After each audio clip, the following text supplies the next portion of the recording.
จึงขอเสนอให้ท่านได้รู้จักกับท่านอาโตและภรรยา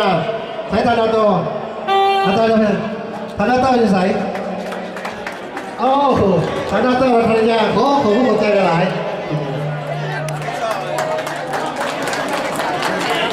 ต่อไปเป็นท่านวอยีจากอาคันโซขอโทษด้วยหลายขอโทษต่อไปเป็นท่านโสภาลูกผมมาจากอาริโซนาที่โต๊ะต้องขอขอบใจต่อไปเป็นท่านขับผัดที่ระกุลพงภรรยามาจากไอดาโฮขอขอบใจด้วยตามใจความเจริญของไทยต่อไปเป็นท่านคำแพงเวยพานิชภรรยามาจากนิวยอร์ก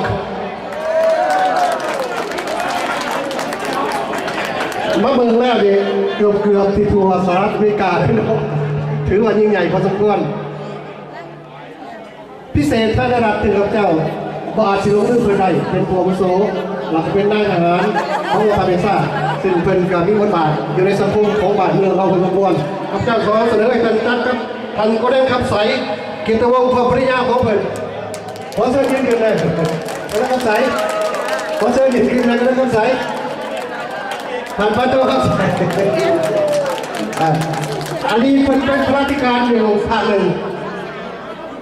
ทั้งหมดนี้เป็นสิ่งที่ข้าพเจ้าได้ต้องมนไปแต่ถ้าหากนี่ท่านใดที่ข้าพเจ้าท่านได้เอ่ยนามก็ขอให้ได้แจ้งให้ข้าพเจ้าทราบตามภายหลังอีกก็ได้แล้วกันเนาะและพิเศษอีกท่านหนึ่งท่านผู้บริวงศ์สุขวงศ์พร้อมโดยภรรยาของเพิ่นและคณะของเพิ่นก็ได้มาห่วงในคำชื่อนี้พร้อมโดยลูกเต้าของเพิ่นขอทุกการเรียนขอบใจเป็นพิเศษท่านเก่งวันนี้พร้อมภรรยาท่านแรกพร้อมภรรยาเจ้าของอู่รถ